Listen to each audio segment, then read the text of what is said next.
Hello, good people of YouTube. Mountbatten here. And today, as I'm sure many of you guys are well aware, the quality of matches recently is not overly fantastic. I've seen you guys mention enough in the comment section about how terrible your games have been recently. And while it's true that there is in fact only so much one player can do in game, there's a bit of a secret when it comes to this whole winning matches thing. The best part too is that it's so easy to do, like you can implement this in your very next match and start to see results right away. And this simple secret that is so secretive, Wargaming's been telling us to do it, many other YouTubers have been telling you to do it, yet it's a very hard pill to swallow for a lot of players out there. But the secret to winning is destroyers. Destroyers, like it or not, and the way that the game is set up and the way that the game is designed, are the single most important units on the ocean. And you either need to, one, be supporting them, or two, be playing them. Destroyers have the single biggest impact on the outcome of a match, bar none. I know it's CV this and CV that and submarine this and submarine that, but believe it or not, destroyers have a much bigger impact on the outcome of your match than CVs and subs ever will. Except for like maybe back in the day when RTS CVs were a thing. That's a different story, but today, in today's World of Warships, it is destroyers. Why? What can you do to help your destroyers out and improve your chances of winning the game? We're going to go over all that and more in today's video. So if you do find this video helpful, informational, or entertaining, please make sure you drop a like, leave a comment, subscribe to the channel, all that stuff that the algorithm loves to see down below. But yes, destroyers are the single most impactful units on the ocean. And I know, especially from a battleship player's perspective, right? You know, you're playing the ship, it's huge, it's got a ton of armor, big old guns on it, it's blistering with guns. How in the world can my battleship be eclipsed by that puny little destroyer with main battery guns that in some cases aren't even as large as my secondary battery guns? Well, for starters, you can just look at like the in-game tasks of the various classes. So, battleships, what is their role? They're meant to tank for the friendly team and dish out high alpha strikes, depending upon how RNG is feeling in any given moment. And that's really all battleships do. They tank and they throw their shells at something and hope that, some shells connect.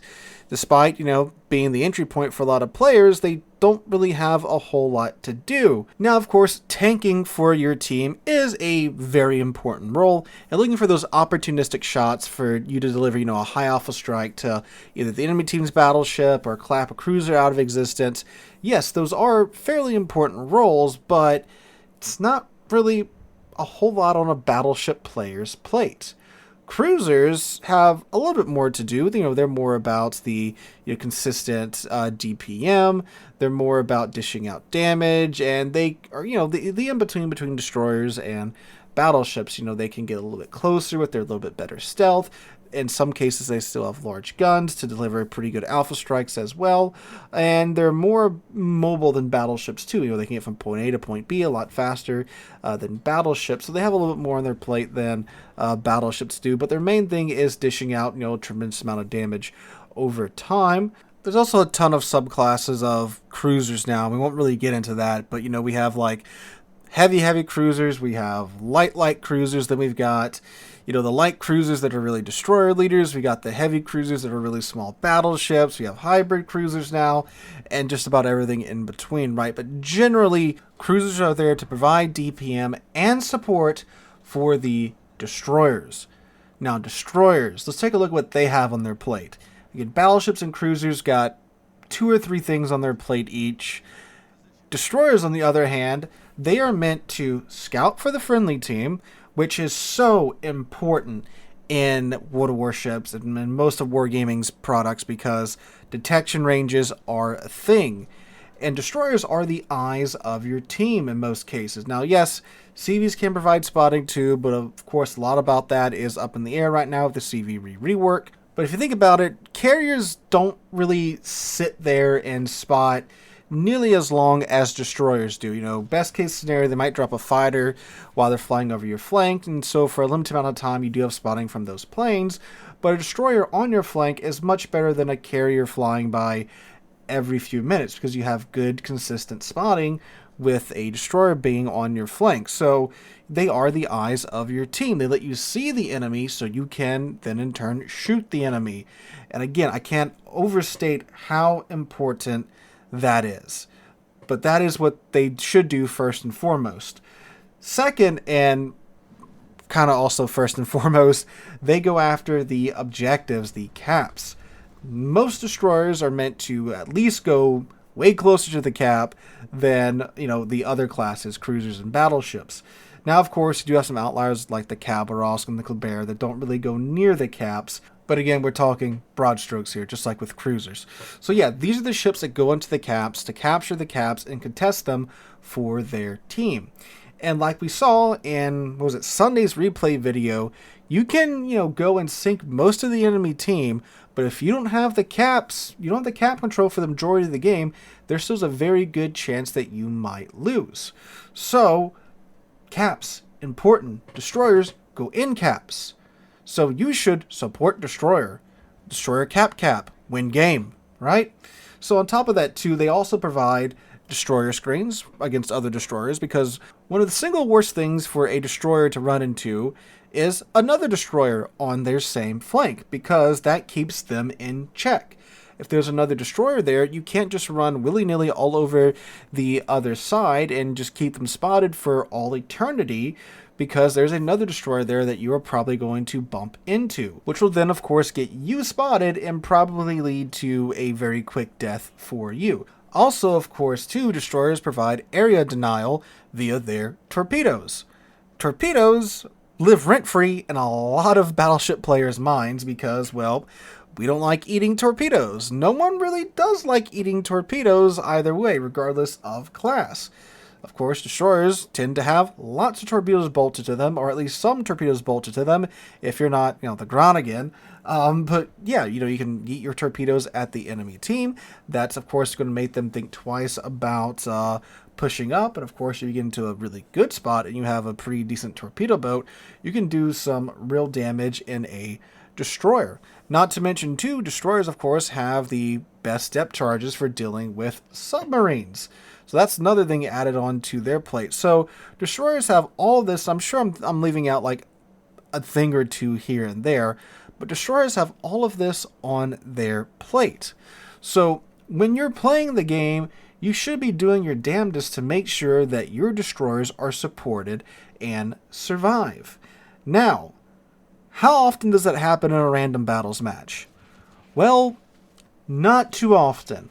Why? Because so many players are obsessed with chasing that big damage number in the upper right corner of the screen that they'll just leave their destroyers out to dry. And I'm guilty of this too.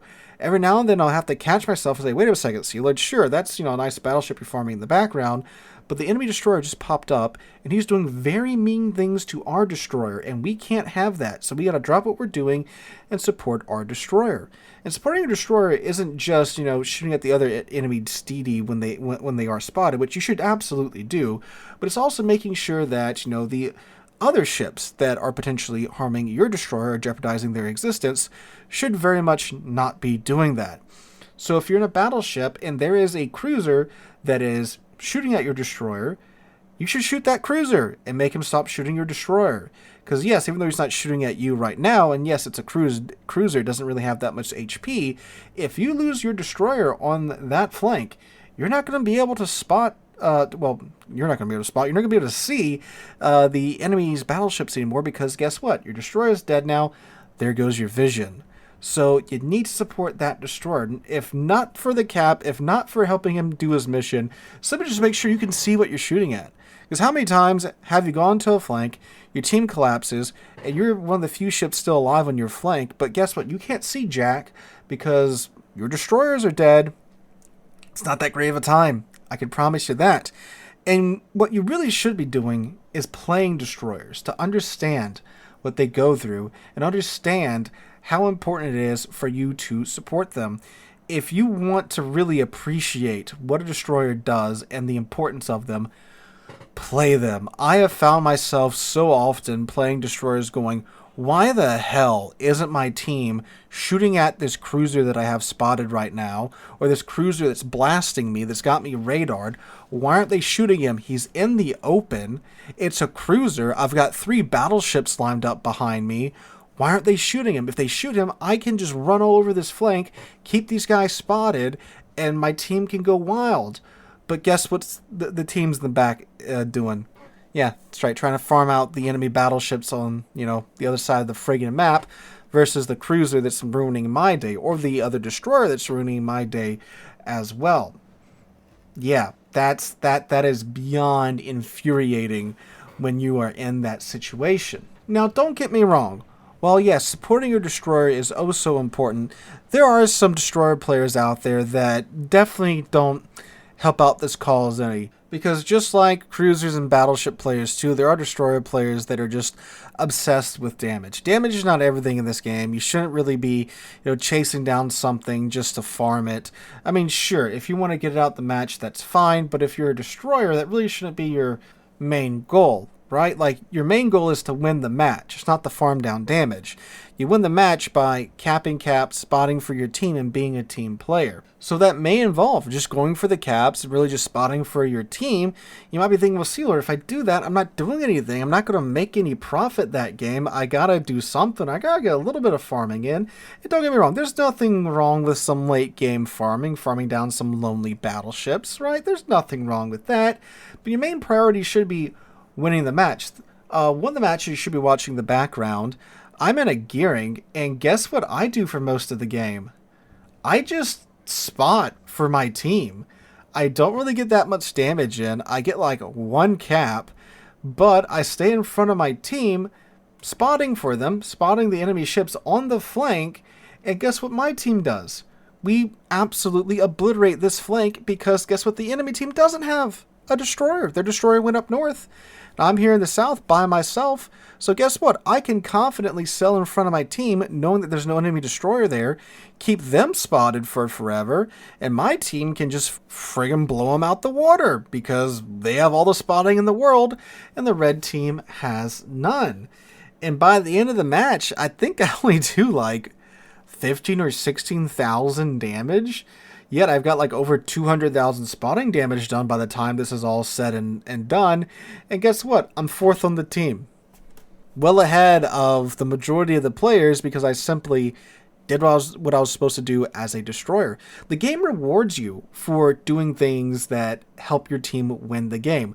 Like capping and spotting. That's all rewarded very nicely in the in-game economy. Which is why you can play a destroyer, play the objectives, go to the cap the cap, and just, fight other destroyers, really, and you'll easily be, if you survive and live long enough and do a decent job, very easily be in the top 5 or top 4 on your team constantly if you do a decent job of being a destroyer player. Keep in mind that, sure, that big damage number is nice and all, but the game rewards damage in a proportional manner, meaning that if you take away half of a destroyer's HP, that's the exact same in the game's eye as taking away half of a GK's HP. So that's why you should, that's one of the reasons why when a DD pops up and you're in a cruiser, a battleship that, one salvo from you is absolutely devastating to that DD, you should absolutely shoot at it, because not only is it helping out your destroyer, but it's helping your in-game income as well. So whether you like it or not, it's the way the game is set up. Destroyers are super important, and you have to support them. It's so frustrating watching destroyers fight over caps without anybody willing to lift a finger to help them, then complain when they're sitting in the back of the map they have no spotting anymore because they let their destroyer die. So support your destroyers, try them out for yourselves. It'll make you a much better player if you try out destroyers and get like halfway decent at them. Like, if you want to get into competitive, a good way to get into competitive is, like, play destroyers, because they're some of the most important players on the field in random battles, and doubly so in competitive. So, support them, try them out. Just remember, guys, at the end of the day, support your local Dorito, kill the enemy Dorito. Hope you guys have a wonderful Wednesday and wonderful rest of your week. Hope to catch you guys in the next one.